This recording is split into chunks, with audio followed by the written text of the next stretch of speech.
In our study this evening, we are looking at an individual that maybe we're familiar with, maybe we're not that all familiar with, and maybe we're not familiar with at all. So, whatever the case might be, I trust that we will benefit, as always, when we study from these characters, because as we look in those characters in the Old Testament, we need to keep in mind that whatever things were written before were written for our learning, that we, through the patience and comfort of the scriptures, might have hope.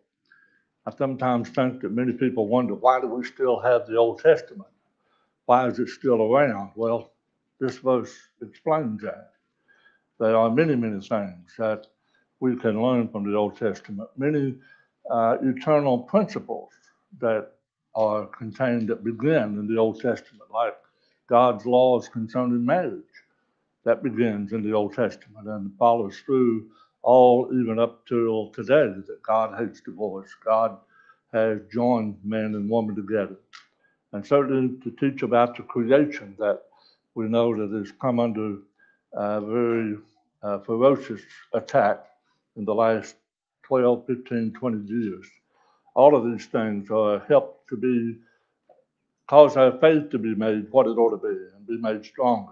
So we need to be thankful that we do have those things that are written beforehand because of the purpose and the benefit that they can serve us. We read of Melchizedek in Genesis 14, verses 18 through 20. Also in Psalms 110, verse 4. It's in Hebrews chapter 5, verse 6 and 10 that we read about it, and also in Hebrews chapter 6 and verse 20. And then it is in the 7th chapter that there is a great deal that's stated concerning Melchizedek.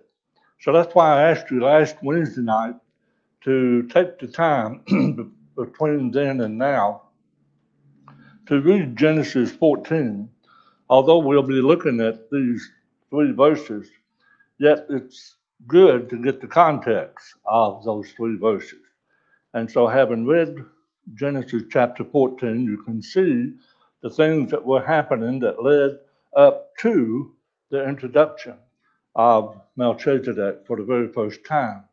And then, of course, it's in chapter 7 that we learn a considerable deal of information and a lot of things that we hopefully know, but certainly we would do well to know about Melchizedek.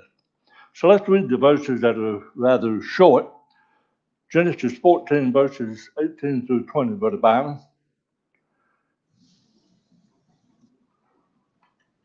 Then Melchizedek, king of Salem, brought out bread and wine. He was priest of God in those times. And he blessed him and said, Blessed be Abram, God in those times, possessor of heaven and earth. And blessed be God on time, who has delivered your enemies into your hand, and he gave him the tithe of all. Well, that's the statement that has concerning Abraham, that he has delivered your enemies into your hand. That, of course, is the context of Genesis chapter 14. We have read in that chapter about the battle of 8 kings, 4 on one side, 4 on the opposing side. And of course, it was during this time, too, that Sodom was captured, its possessions and its people were captured, and Lot, which we studied about already, he and his family was captured in this battle. So this brings Abraham into the picture. He brings his servants, who are men capable of combat, and goes up against the 4 kings that warred against Sodom, Gomorrah, and some of the other cities, and of course was victorious and gained back the possessions, gained the release of Lot, as well as all of the citizens of Sodom, Gomorrah, and the other cities that were involved. And so this is when we come up to verse 18, that Melchizedek brought out bread and wine, and he was the priest of God Most High. And he blessed him. In other words, Melchizedek blessed Abram for what he had done. And he made this statement, "Blessed be Abram of God Most High, possessor of heaven and earth. And blessed be God Most High, who has delivered your enemies into your hands." And with that, we see Abraham gives unto Melchizedek a tithe, that is, a tenth of all that he had. So this is where we see and how we see Melchizedek being introduced to us. The passage in Psalms 110, verse 4, do you read that for us? The Lord has sworn and will not relent. You are a priest forever according to the order of Melchizedek. All right, this is a prophecy that will certainly come to make a lot of sense, to help make some better understanding as we go along in our studies. So keep in mind what was stated here in Psalms 110, verse 4, because we will be making use of it a little bit later. Then when we turn to the New Testament, to Hebrews chapter 5, Autumn, read us verse 6. As he also says in another place, you are a priest forever according to the order of Melchizedek. All right. So here is pretty much essentially a quote from that passage in Psalms, as the Hebrew writer is now making use of it. Lee, read us verse 10. By God as high priest according to the order of Melchizedek. All right.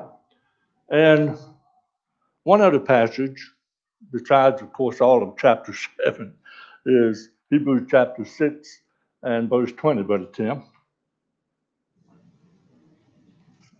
Where the forerunner has entered for us, even Jesus having become high priest forever, according to the order of Melchizedek. All right.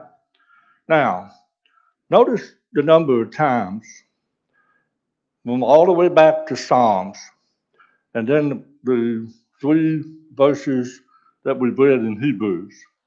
They all make reference to, and I'm quoted here, the New King James Version, that Christ is forever according to the order of Melchizedek.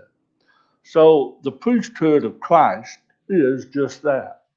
It is according to the order of Melchizedek's priesthood. Now, when you look at that word order, it's translated similitude in the King James. Hebrews 7 and verse 15, Jay. And it is yet far more evident, for that after the similitude of Melchizedek there ariseth another priest. And of course, in the New King James, it says, after the likeness of Melchizedek. So when we see that word order and the way it's translated, similitude and likeness, then that tells us that Christ is being our high priest is similar to that of Melchizedek. So how could the priesthood of Christ be like the priesthood of an individual that lived hundreds, maybe even 1,000 or 2 years before Christ came into the world? And not only that, but Melchizedek was before the law of Moses. Abraham, Isaac, and Jacob are the patriarchs that lead up to the children of Israel, the promise that God made to Abraham, and the fulfillment of that promise in the great city, the great land. But yet in that great land is when God gave the law unto the children of Israel. But Melchizedek is long before that. He is in the days of Abraham. And yet, here we're seeing verse after verse making the statement that the priesthood of Christ is after the order or the similitude or the likeness of Melchizedek.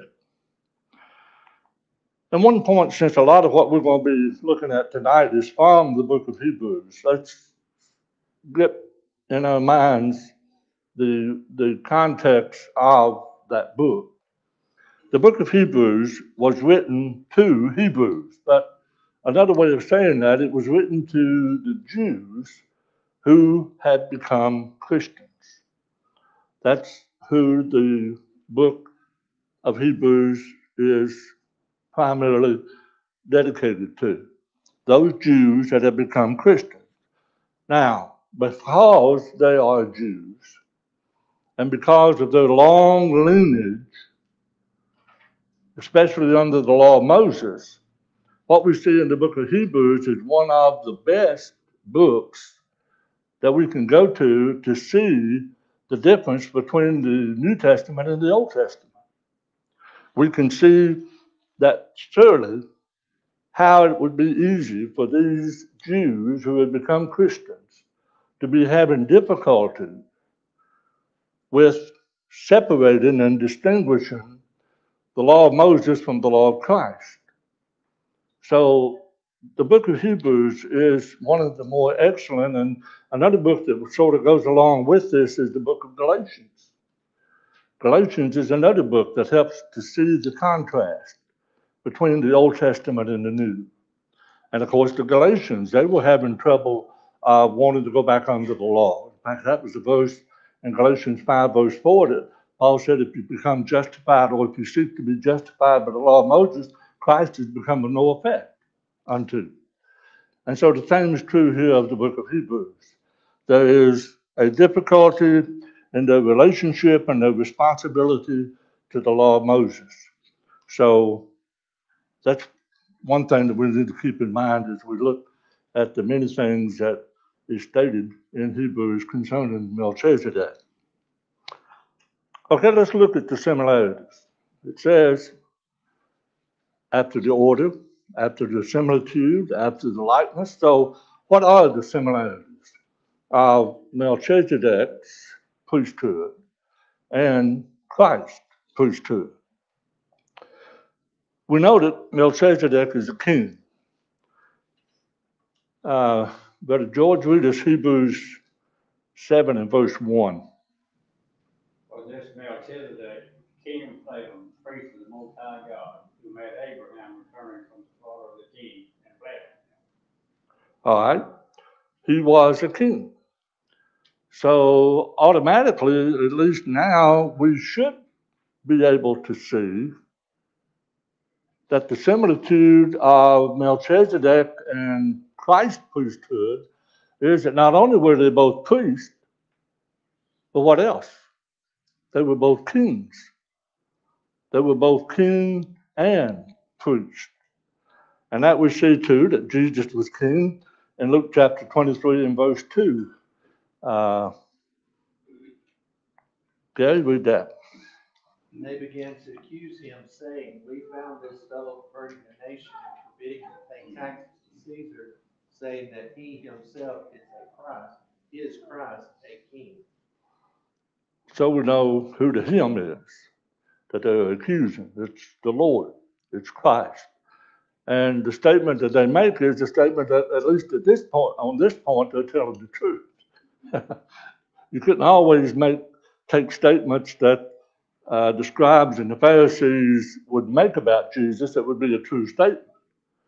You know, they made those statements that he was a glutton, he was a winebibber, all of those kind of things. But then this statement here, it says that he himself is a king. So they were right about that. Jesus certainly did. He also said of himself that he was a king. So this is what we see similar. Both Melchizedek and Christ were kings. Now, another thing about Melchizedek is he was referred to as the king of peace. Hebrews 7 and verse 2. Philip? To whom also Abraham gave the 10th part of the law, first being translated king of righteousness, then also king of Salem, meaning king of peace. All right. Melchizedek was king of peace. Well, in Isaiah 9 and verse 6, we have a description Isaiah prophesies concerning Christ. Brother Adams? For unto us a child is born, unto us a son is given, and the government will upon his shoulder, and his name will be called Wonderful Counselor, Mighty God, Everlasting Father, Peace of Friends. All right. Prince of Peace. Prince of Peace. So Jesus is Prince of Peace.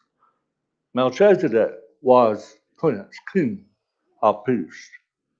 Another thing about Melchizedek is that no one preceded him. In other words, as far as the priesthood of which he was priest, he did not follow after.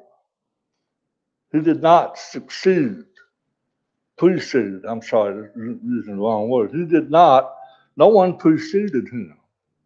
You can't go back into a history of priests that existed before Melchizedek. No one preceded him. Hebrews chapter 7 and verse 3, Brother Donnie. Without father, without mother, without genealogy, without neither beginning of day nor end of life, but made like the Son of God remains a priest continually. All right. Sometimes people get a little bit out of shape when they read this verse. Without father, without mother, without genealogy, have neither beginning of days nor end of life. Melchizedek was a king. Melchizedek was a priest. But Melchizedek was not God. He was human. So he had to have father and mother in the sense of his existence, but from the standpoint of his priesthood, no. He was not a successor to a long line or even a short line for that matter of priests. So that's what the language here is simply referring to. His priesthood was unique. His priesthood was original in its day, as we're going to be seeing later on. Well, the same thing is true concerning Melchizedek, that no one preceded him. The same is true with Christ. There was no priestly lineage that brought Christ. Christ was the first of his kind. In Hebrews 7, verses 13 and 14, Brother Rex. For he of whom these things were spoken belongs to no tribe, from which no man has appreciated yet the altar. For it is evident that our Lord arose from Judah, by which tribe Moses spoke nothing concerning priesthood. All right, we know that concerning the Old Testament, the law of Moses, there was a priesthood. And it was of the tribe of Levi. We sometimes call it the Levitical priesthood. Aaron was the first high priest. His sons, Nadab, Abihu, others of his household were priests. But that was of the tribe of Levi, and that was when God appointed that tribe, particularly Aaron and his sons, to serve as high priest and priest. But what the Hebrew writer is saying here concerning Jesus and his being high priest, that he was not of that tribe. He was not of Levi. So he has a priesthood that did not have a procession of men, starting from Aaron down to the ones that we read about in the New Testament concerning Jesus' day. No, Jesus was from the tribe of Judah. And of that tribe, nothing was said concerning priesthood. So just as Melchizedek had no one before him, Christ had no one before him. No one from the tribe of Judah was ever priest. But Jesus was the first, and of course the only. And not only that, but we see that there was no one that succeeded. There was no one that followed Melchizedek. He was a standalone. He was the one and only. In Hebrews 7 and verse 3 that we've already read, without father, without mother, without genealogy, having neither beginning of days nor end of life, but made like the Son of God, remains a priest continually. So again, there's no one that preceded him. There's no one that followed. He was it. He is it just like Christ. Christ's priesthood is after the similitude of Melchizedek. No one preceded him. No one has followed after him. He is priest. And we've already read that in Hebrews 7, verses 13 and 14. He is of the tribe of Levi and tribe of Judah. And because of this, he is unique in being a priest just like Melchizedek. And one other thing is Melchizedek, we read, he abideth continually. The latter part of that verse 3 remains a priest continually because there's no one took his place. Now, the same is true of Christ. Hebrews 7 and verse 17. Shane, read that for us. For he testifies, you are a priest forever. See the order, what it means for Christ's priesthood to be according to the order, the similitude, the likeness. Here are the ways in which these two individuals and these two priests are identical, similar, like one another. Now, it's important. There's not so much that we can do in this lesson concerning looking at Levi and seeing the things in his life and learning lessons from that, like we've been doing so far ever since we began with Adam and Eve. This study is a little bit different on that account. And I think the next study that we're going to be doing is going to be a little different in that account too, because what we're doing is we're taking this individual and we're learning the lessons that we need to learn that was brought about by these individuals. That these individuals, though that we may not be able to look into details of their life and learn lessons, yet they're in our Bibles to teach us something. And that's what I want us to get with. What is the primary point of Melchizedek's priesthood? Well, one is, as we saw in Hebrews 7 and verse 4, Abraham paid tithes to Melchizedek. Hebrews 7, verse 4, Brother Glenn. Now consider how great this man was to whom even the patriarch Abraham gave his tenth spoils. Consider how great this man was. Who's that referring to? It's referring to Melchizedek. Consider how great this man was. And yet, we see that Abraham, as great as he was, because after all, who is the Hebrew writer writing to? He's writing to Jews. And what do the Jews think about Abraham? He is our father. He is it.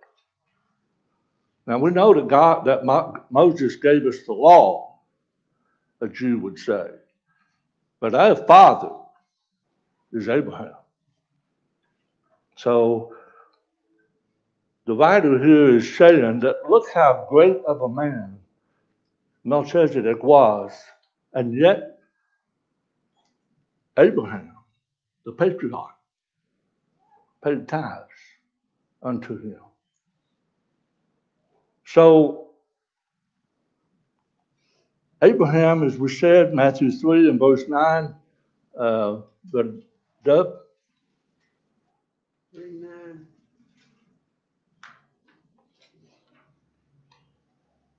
It's up on the screen. Yeah. Abraham was the father of Jews, Matthew 3:9, and do not think to say to yourself, we have Abraham as our father. For I say to you that God is able to raise up children to Abraham from these stones. See, this verse helps us to see how much stock the Jews put in Abraham. They put a great deal of stock, a great deal of emphasis in Abraham. And when Jesus here has this confrontation with them, he says, do not think to say to yourselves, we have Abraham as our father. You know, they rebuked Jesus for saying that they were sinners, and yet they said, no, we ain't sinners because we are the stock of Abraham. You know, we're not lost. We're in that family. We're from that lineage that God said, I will bless. So they put a great deal of stock in Abraham. And not only that, but we see it too in John 8, verses 33 and verse 39. Jeremy? They answered him, we are Abraham's descendants, and have never been in bondage to anyone. How can you say you will be made free? They answered and said to him, Abraham is our father. Jesus said to them, if you were Abraham's children, you would do the works of Abraham. Boy, what a confrontation here. We are Abraham's descendants, and we have never been in bondage to anyone. And yet Jesus said, you shall know the truth, and the truth shall make you free. This was their response. They run immediately to the cloak of Abraham, because that's the protection. That's the surety. That's the guarantee that we have Abraham to our father. We have never been in bondage to anyone. And how in the world are you able to say to us that you can make us free? And so Jesus answered and said, Abraham is your father. If you were Abraham's children, you would do the works of Abraham. And I think we've studied so far in our study on Wednesday night enough about Abraham, plus what we studied in the Bible study on Sunday mornings in the book of Romans, especially there in chapter 4, of just exactly the kind of person Abraham was. He was called the friend of God. We're to have the faith of Abraham. He is shown in the scriptures to be the epitome of what faithfulness is. Faithfulness to God. And yet here Jesus is addressing people that is refusing him, denying him, and yet he was sent from God. So no, they're nothing like their father. Nothing whatsoever. And that's really what Jesus is saying here in John 8 and verse 39. Yes, Abraham's your father, but if you were his children, you would do the works of Abraham. So, Levi, which we know came from Abraham's seed, because there's Abraham, there's Isaac, and then there's Jacob. And you remember Jacob? Jacob had 12 sons. One of those 12 was Levi. Of those 12 sons, they all became tribes that made up the nation of Israel. And it was out of those 12 tribes that God picked Levi. So when you look at Levi, you look at Jacob, you look at Isaac, and you look at Abraham. So Levi paid tithes. He wasn't born yet. But that's the statement that we're reading about here in Hebrews 7.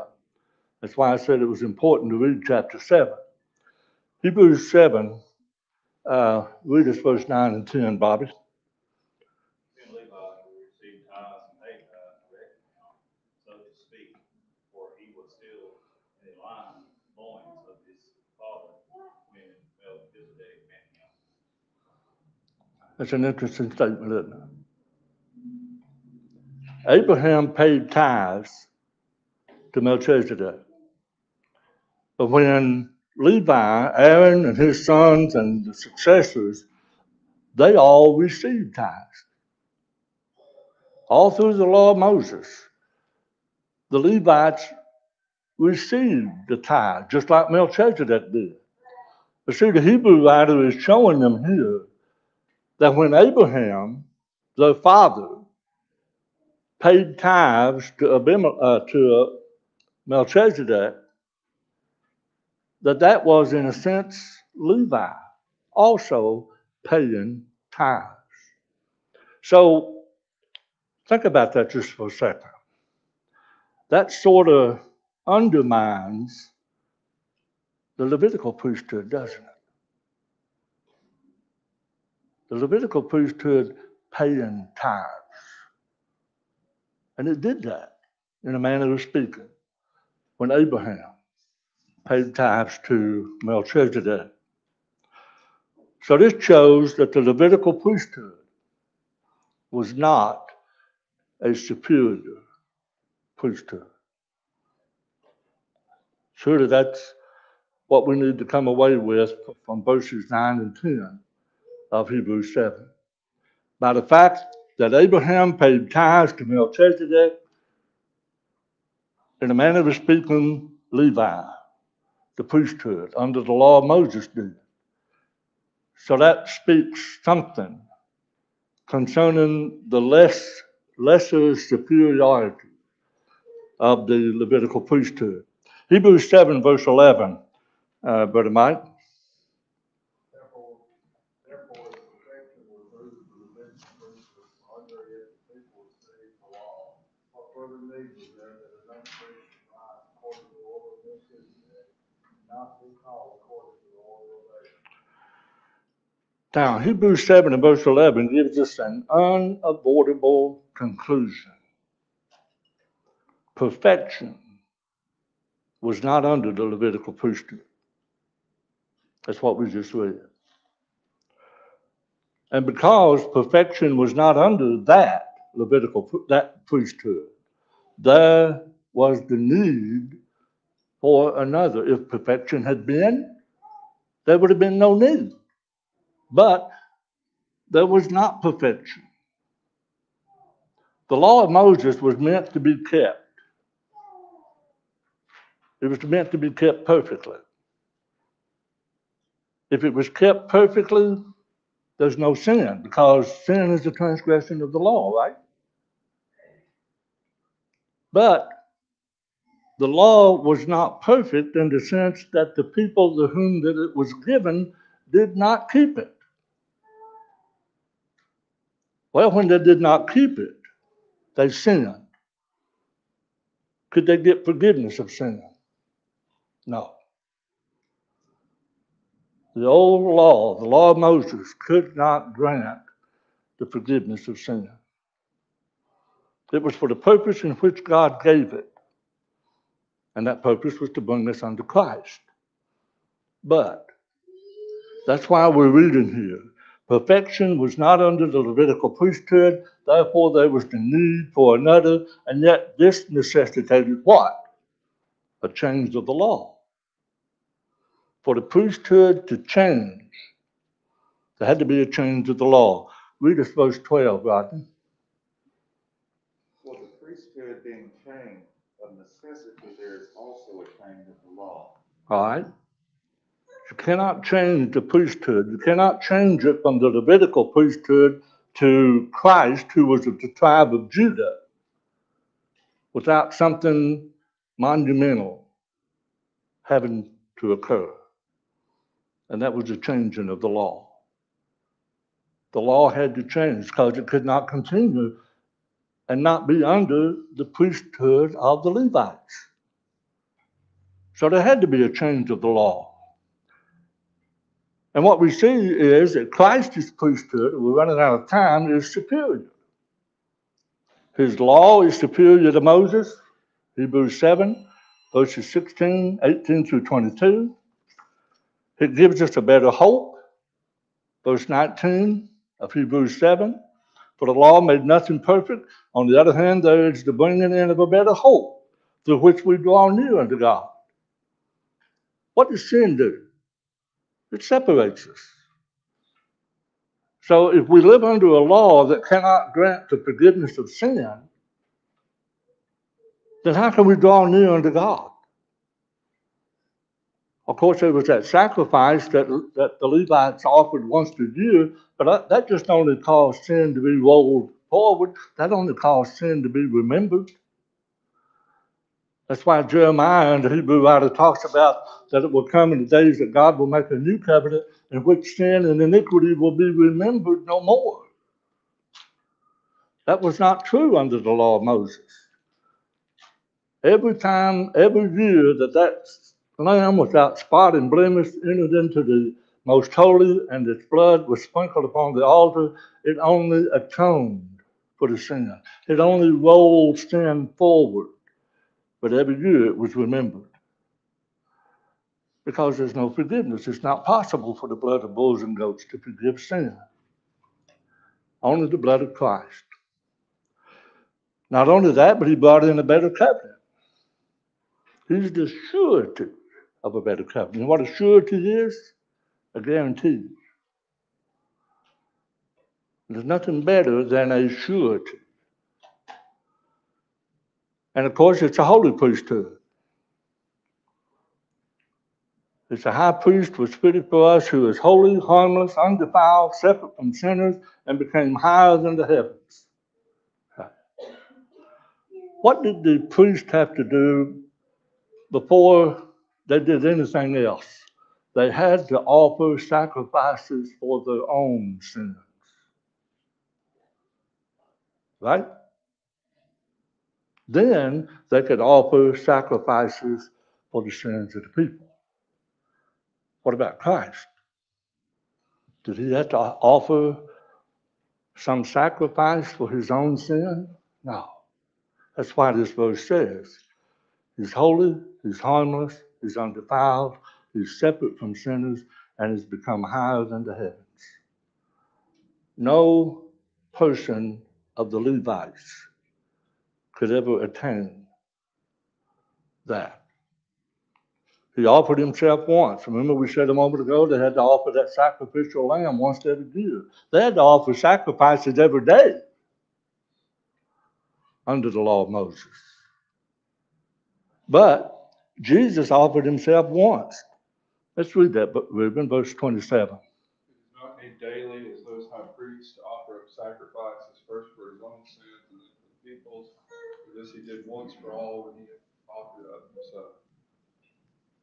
What a difference. No wonder the writer shows that even the priesthood of Melchizedek showed the priesthood of the Levites to be inferior, and certainly the priesthood of Christ to be far superior. And of course, we know that Christ sits on the right hand. Hebrews 8 and verse 1. Now, this is the main point of the things that we're saying. I asked you to read Hebrews 7. Okay, I should have asked you to read Hebrews 8 and verse 1, because Hebrews 8 and verse 1 is telling us all of the things that we've said, or said in chapter 7, here is the main point of all of those things that chapter 7 talks about. We have such a high priest who is seated at the right hand of the throne of the majesty in the heavens. The closest the Levites ever came to God was that once a year when the high priest went into the most holy place. For there was the presence of God. But that's nothing to compare to what we're seeing here, being on the right hand of the throne. And that's what Jesus is. In conclusion, only 3 books of the Bible mention Melchizedek. In fact, the New Testament says more about him than the Old Testament. I think we've seen that to be the case. Melchizedek was both a king and a priest, as Jesus Christ is both king and priest. Melchizedek was greater than Abraham and the priesthood of Aaron. Jesus' priesthood is greater than the priesthood of Aaron or the priesthood of the Levites. And we need a high priest to intercede on our behalf. Since Jesus is seated at the right hand of God, as we saw in that verse 1 of chapter 8, and the fact that he lives forever, he is the one and the only high priest that can intercede on our behalf. Therefore, he is also able to save to the utmost those who come to God through him, since he always lives to make an intercession for them. And notice, let's remind ourselves of how good of a job that Jesus is capable of doing to make an intercession. Jesus is deity, right? Jesus is God. He's divine. But he came to this earth. He put upon himself flesh. He suffered all of the frailties of the flesh. He was tempted in all points like we are. So he knows what it's like to be human. But he also knows what God expects because he is divine himself. See what an intermediary, what a wonderful and great mediator he is between God and man. And I hope that our study of Melchizedek has helped us to realize how blessed we are to live at a time in which Christ is our high priest. As I said, Diane and I, Lord willing, planning not to be here next week, so this will be 2 weeks from now. We're going to do a lesson that's sort of similar to Melchizedek, not really looking at the particular points of these people's lives, but what Sarah and Isaac and Hagar and Ishmael teach us concerning some very important things. So, might write down on your papers, read Genesis 21, the first 21 verses, and Galatians chapter 4, verses 21 through 31. So 2 weeks from now, Lord willing, we'll look at what those individuals can teach us.